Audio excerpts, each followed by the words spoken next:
Jesus' transfiguration is a Bible that stumps me every time we come across it. I get most of the theological positions and concepts that people draw from the passage, but I can't quite help thinking that none of those are the main point. The whole story feels like we're missing something. It's like Matthew's referencing a tradition that's so obvious to the people in first century Palestine that nobody ever thought to write it down for those of us who came after. That makes speculating about the passage, much less drawing solid conclusions, difficult at best. So rather than attempt to find sort of about the transfiguration this morning, I'd like to focus on one of the things about the text that simply makes me wonder. Why Moses and Elijah? What is so important about us knowing that those are who Jesus was talking to? There seem to be a few layers of significance to Jesus having a conversation with these historical figures.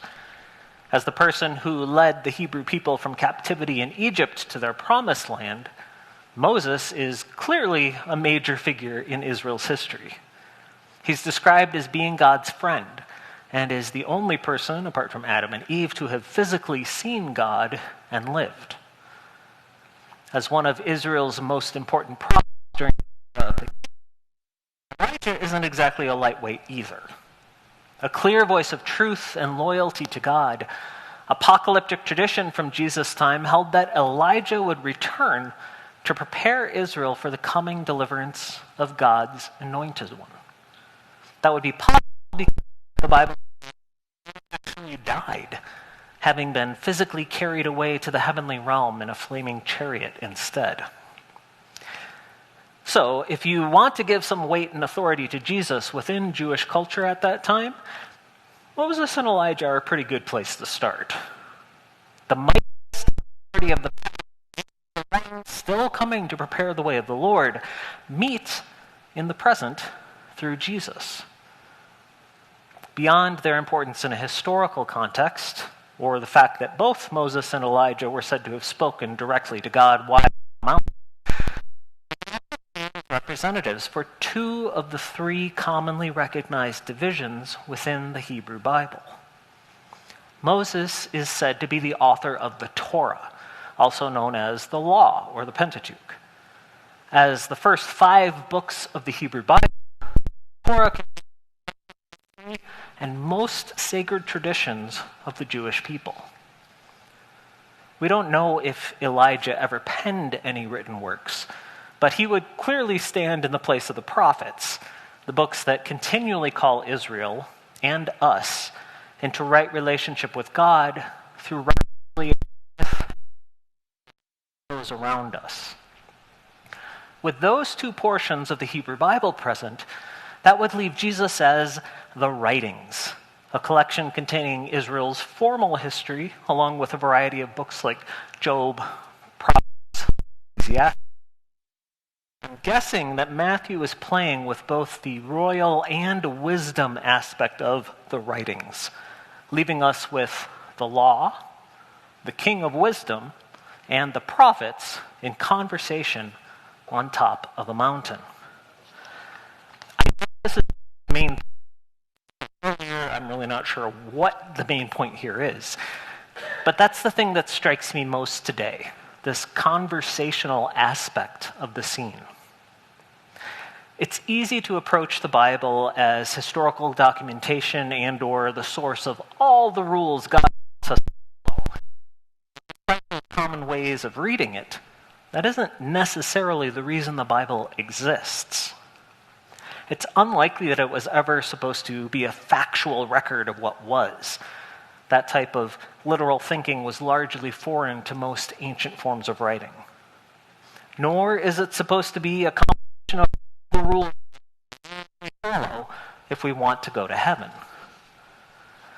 The idea behind the law is probably closer to a customary, those things generally expected under ideal circumstances. It's kind of like the rubrics in the Book of Common Prayer, the little italic writings you'll see once in a while.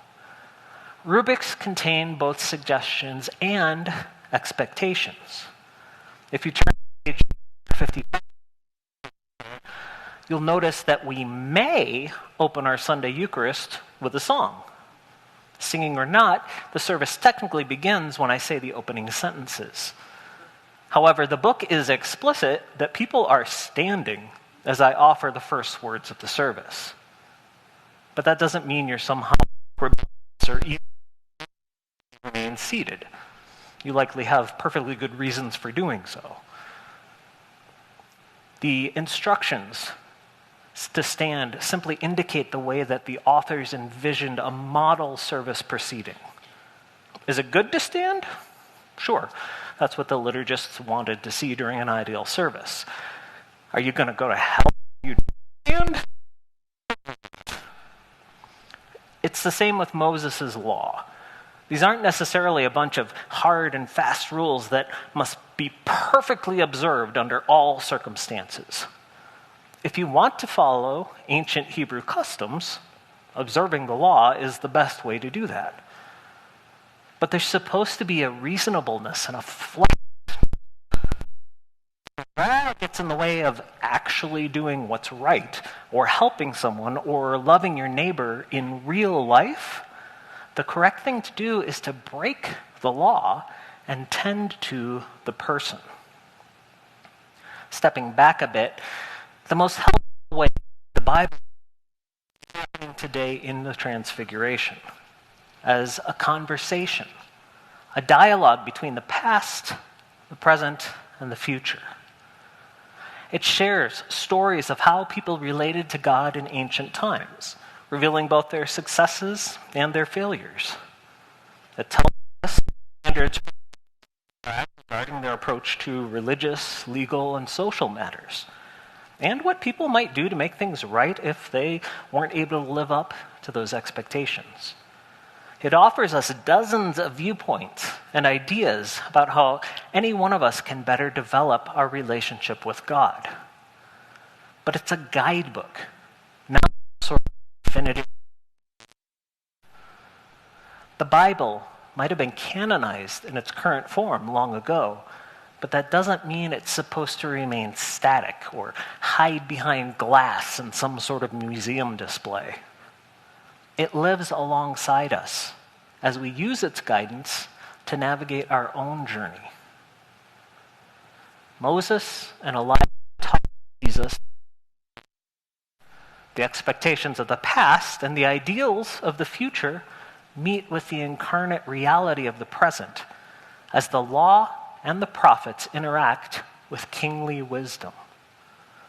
In conversation with the divine, our present Christian siblings and those who've gone before us, we continue our own daily journeys.